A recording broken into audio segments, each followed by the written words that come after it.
hari abakobwa beza Imana yasezeraniye abagabo mwicariye ngaha muzi ko Imana izobaha abagabo ni byiza vraiment ariko kuba Imana yagusezeraniye umugabo nagira ndakubwira ibintu bibiri tegeza gukora yego ntumurondera ariko wowe urirondera wategeza kwirondera kuko uyu mugabo nubwo yoba ari Imana yakwandikiye kwa makubona ningonera ngaha buri munsi kama kubona ningonera n'ubutongotongo mu maso ariko gakubereye maquillage urabona hama rero buri munsi kama wibera umenga uri muhira no mu rusengero zumenga uri muhira gaca wambara urukanzu n'ibikanamira ugendera kwega urabona murindire n'ukuri ariko arashobora kutemera ko ari we Imana yamubwiye kubera ko ntusa n'umugore arindiriye umugabo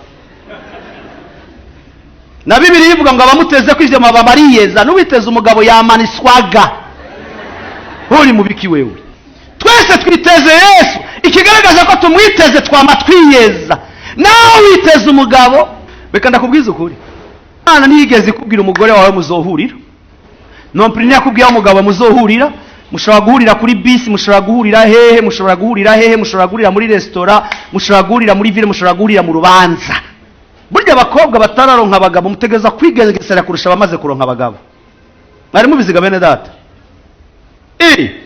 wowe umukobwa ukirondera umugabo ukireshwa hamukaja mu rubanza hari abantu 500 babajije gikona ngo kugenda wasamye cishuye ngo ntawomenya hinjya uri mu bantu 500 urubanza ngaho ugiye kwisereva rero abantu bose amaso ari kuri wewe cambo cha Tupac all eyes on me isahani ugafata urabona umwumbati ushizeko amateke ushizeko ibirayi ushizeko isote ushizeko ifiriti ushizeko umuceri wa rouge ushizeko uwa bra ushizeko inyama y'ibitunguru ifi inkoko isarade mayoneze piripiri ujya byose abarundi baramaze ngo ujya byose n'umuvyeyi w'intozo yujya byose wibuke ko abantu bagiziki wa muhungu nawe wenyene unyumve si umukobwa gusa bifata hamugaje usanga isahani uyiteruye gutya umuntu wese avuga ati manifestation iratanguye kwera yinda iratangura urabona hama rero mukanya mana mpezagira umugabo umva bajya bose bakubonye bavuze ati ndacishijemo akarongo ko azondira mu nzu don't joke aho ndiko ndabwira abariko baranyumva abana je ndabizi erega ntimushobora kunyereka ko muriko muranyumva ariko mu mutima ndazi ko muriko muranyumva mu izina rya Yesu tuko pamoja watu wa Mungu tuko pamoja watu wa Mungu nta munarindiriye umugabo asuka igisuko kigasokoroka ugasanga umushatsi usiga upima 1 metre utuma bisukura nubwo urabisa yandi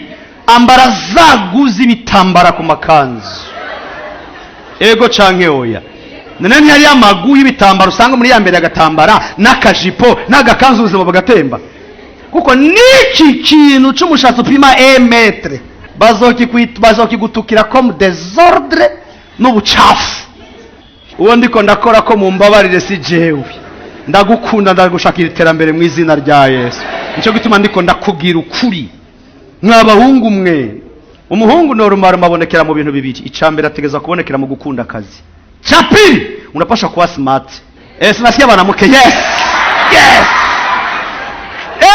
ugasanga umuhungu vraiment yasohotse muhira yambaye ishati mengivuye mu kanwa kinka ama ikoro ntazi no kwiraba mwibara uri mubiki nanje narose sinambara gukera bana Roya hamuki abakobwa barashobora kureka ko batariko barakubona kuko bakurabira ijisho ryo ngaho kagira guke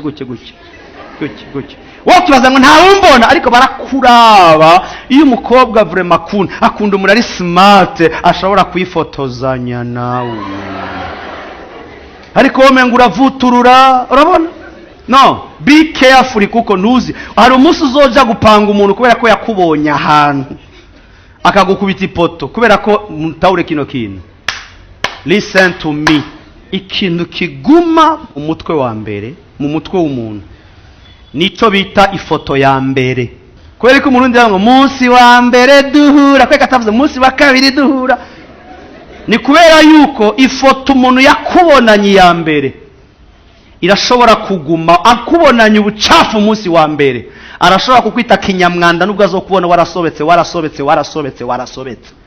Cyo gituma niyo umuntu aguhaye rendezvous, nama ndakivuga kino kintu, wa mukobwa we, wa muhungu we, umuntu aguhaye rendezvous bwa mbere, niyo woba waraye inzara, garagaza ko wahazi.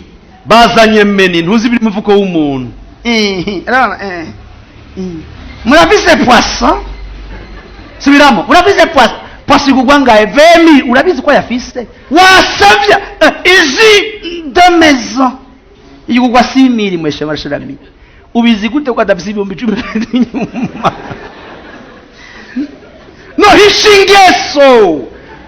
Saba agafana, saba ikintu kizimbutse cyambere. Ifana. Kudafunguye ya nta kibazo vraiment. Sinshonje cyane. Sinshonje. Uyafata akantu gasanzwe ko gufungura ntagati. Ntaco ndaza gufata kufashe. Ndumutaye mutego se. Ikiza gukoreka akatayafise. Portion de fromage igugwa 3. Urabona gasana gasiete de fromage kagugwa 3. Acazana 3. Wewe none kweka atari inkoko nuko iyanka. Acha kutesa batoto babenzenu bana. Acha kutesa batoto babenzenu. Haleluya. Uri kuranyumvaga mwene data? No! Sinivyo gusa. Mimi na rendezvous ya affaire.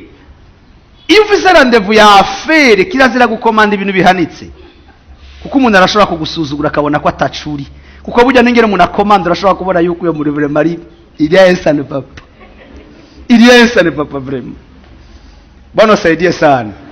Njo bituma mu buzima binakubereye byiza nubwo utakunda amazi. Rendezvous ya mbere uzusaba amazi harimo gateka. Kuko umuntu wese ari discipline anywa amazi, mwari mubizi. Umuntu wese ari discipline anywa amazi.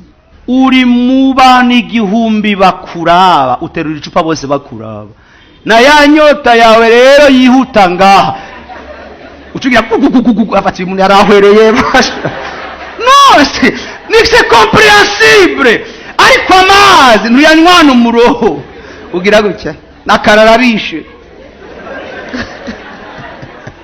Ndabahaye ubwenge mutarihiye mu izina rya Yesu.